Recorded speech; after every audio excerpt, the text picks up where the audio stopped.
Всем привет! Вы на канале Vintage Audio. И сегодня мы с вами поговорим опять о такой очень замечательной магнитоле, как Panasonic RX DT707. У меня уже на канале есть очень много видео об этой магнитолке.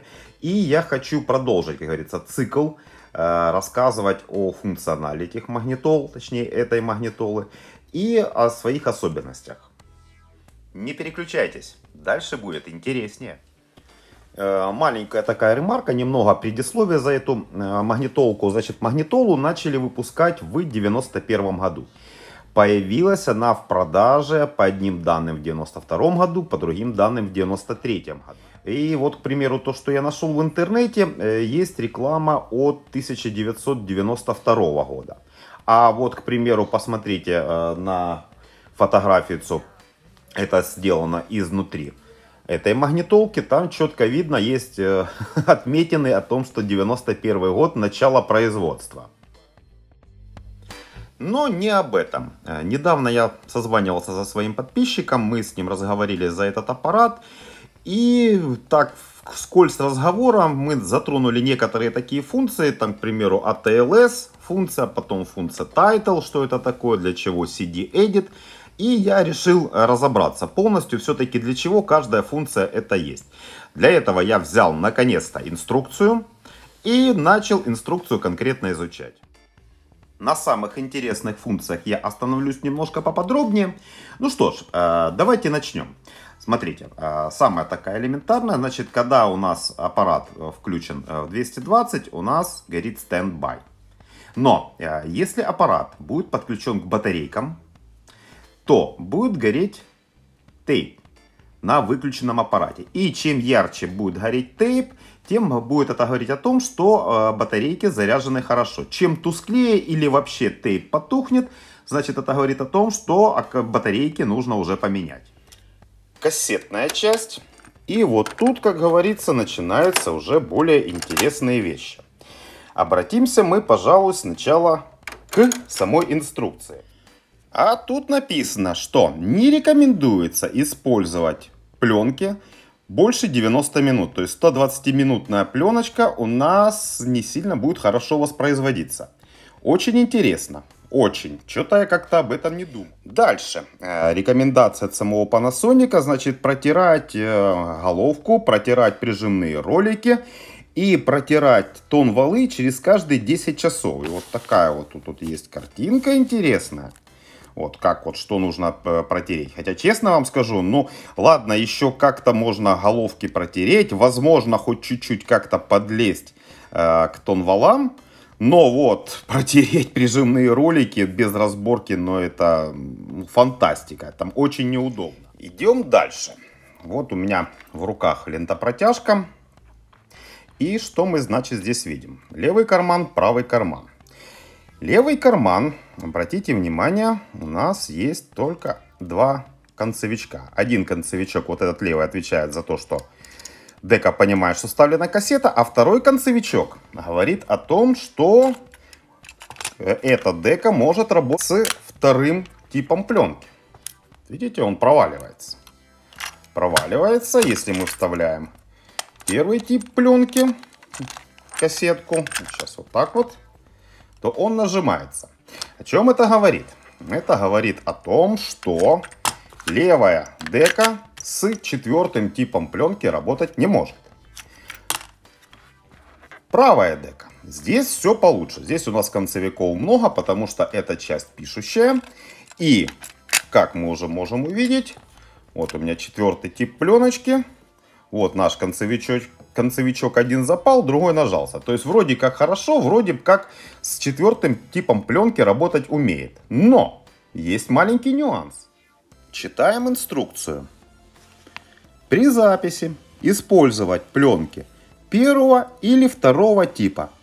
То есть, а на металл, если мы металл будем писать, то у нас ничего не получится. То есть, о чем это говорит? Это говорит о том, что сама дека правая и сам аппарат, он умеет воспроизводить четвертый тип пленки, но записывать четвертый тип пленки магнитолка не умеет. Сказать честно, я удивился. То есть четвертый тип пленки мы воспроизводим, а записывать четвертый тип пленки мы не умеем. Ну то ладно. Так, запись с кассеты на кассету. Значит, мы с вами уже выяснили, что четвертый тип пленки совать в принципе без маза. То есть четвертого типа пленки мы не перепишем, мы и не запишем. Но не за это. Вставляем мы, к примеру, в одну деку кассету, во вторую деку кассету. Вроде мы нажимаем кнопка вот запись.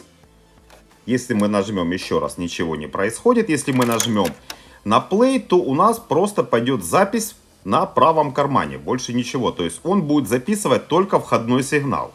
Для того, чтобы нам записать с кассеты на кассету, мы нажимаем Rec кнопку. И вот у нас две кнопки Normal и Hide. То есть Normal — это у нас пошла запись слева направо в нормальной скорости. Если мы то же самое сделаем, только Hide, то есть у нас пойдет в ускоренной записи. При всем при этом мы еще будем слышать вот такой вот удручающий звук. Теперь кнопочка ATLS. Значит, что она делает? Это у нас функция только лишь для перезаписи с CD-диска на кассету. Как она работает? Вставляем диск.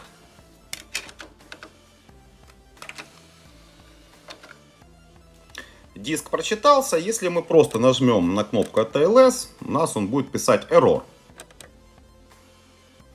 Это функция Peak Search.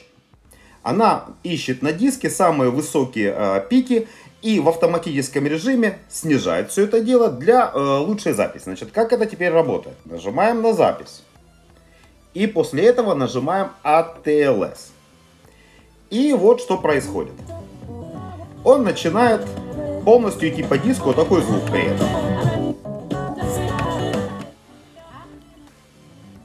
Сейчас он пройдет все композиции, вот уже до 14 дошел. И автоматически стартует на запись. То есть он прошелся весь по всему диску, нашел самые высокие пики, которые есть, сделал себе, как говорится, автоматику, сделал себе мнение, и после этого только лишь записывает с CD-диска. Но при всем при этом нам также никто не мешает писать, как говорится, по старой привычке. Вот, к примеру, засунули мы CD-дюк, поставили его на play, нажали кнопку Rec и нажали кнопочку Play. И тогда он просто напрямую пишет без функции ATLS. Следующая сервисная функция. Вставили мы, к примеру, компакт-диск. Хотим переписать компакт-диск на кассету. Значит, нажимаем CD Edit, Edit Mode, AI Auto и нажимаем Set. И он нам сам показывает о том, что для того, чтобы записать этот компакт-диск, нужна кассета минимум на 69 минут. Дальше, если мы нажмем на кнопочку Set, он нам покажет, что после записи на 69-минутную кассетку у нас на стороне А останется 17 секунд свободных, а на стороне Б 1 минута 59 секунд свободными. Ну, такая интересная функция. Идем дальше. Опять CD Edit. У нас есть кнопочка Fit. Такое значение. Кнопочка значение Fit. Заходим сюда. Он говорит, что предлагает нам 69 минут. Мы говорим, 69 минут у нас нет. У нас, к примеру, есть 75 минут. Пленка. Нажимаем Set. Он нам показал, что на стороне А останется 3.17, на стороне Б останется 4.59. И вот если с CD Edit мы нажимаем, мы говорим, что на сторону А он запишет с 1 по 8 композицию, а на сторону Б он запишет остальные композиции. И последняя функция у нас здесь, у нас Manual. То есть, что делает Manual? Manual — это мы сами задаем, в какой последовательности будут записываться композиции. К примеру, там 1, 3, 6, 8, 10, там 13. Вот это так вот хаотично их вот набираю. Все, да, вот все сделал. И вот если CD Edit мы говорим, он говорит, что на сторону А он запишет 1, 3, 6, 8 и так далее. Останется у нас 8 секунд. А на сторону Б у нас останется 13 минут 20 секунд. Ну, это я так, набил. С записью мы разобрались. Теперь воспроизведение CD, то есть как нам запрограммировать композиции, чтобы они шли так, как нам хочется. Вставили мы CD-шник колесиком, к примеру, 7-я композиция, Set, 10-я, примеру, 13 там, и 2. Все, после этого он будет нам воспроизводить вот в этой последовательности. Сначала с 7 начнет и так далее, как мы все это дело запрограммировали. Отредактировать мы можем только нажатием кнопки Cancel. Но Cancel он будет убирать только лишь последнюю композицию, к примеру. 8 убрали, 7 убрали, все. То есть, к примеру, опять-таки, вот 4, 6, 8. И отменить, отредактировать мы можем в обратной последовательности. Также есть интересная функция таймер. Значит, что сделать таймер? Таймер работает только тогда, когда мы выставим часы. Часы выставляются 16:25, к примеру. Вот мы часы выставили, все у нас хорошо. Идем опять-таки таймер. И смотрите, есть P-таймер, R-таймер, Sleep и Clock. Clock это выставление часов. Sleep это у нас функция через сколько... Ой, сейчас. Sleep, вот так вот. Через сколько у нас часов, минут сам аппарат уйдет в сон. К примеру, там, через 1:47 после проигрывания. Он у нас выключится. И все у нас будет хорошо. При всем при этом не забываем нажать кнопочку Sleep. Вот. И у нас загорелась надпись Sleep. Отключить Sleep также еще раз мы нажимаем на кнопочку Sleep. То есть вот мы Sleep включили, Sleep выключили. Так, дальше. Значит, что у нас P-таймер, R-таймер. P-таймер это у нас будильник, грубо говоря. А R-таймер это у нас запись. Когда включится сам аппарат на запись. Во сколько он включится, во сколько он выключится. Ну, давайте сам таймер мы разберем. Идем, значит, опять time. Заходим P-time. Set. И говорим о том, что, пожалуйста, включись нам там, в 9 часов утра.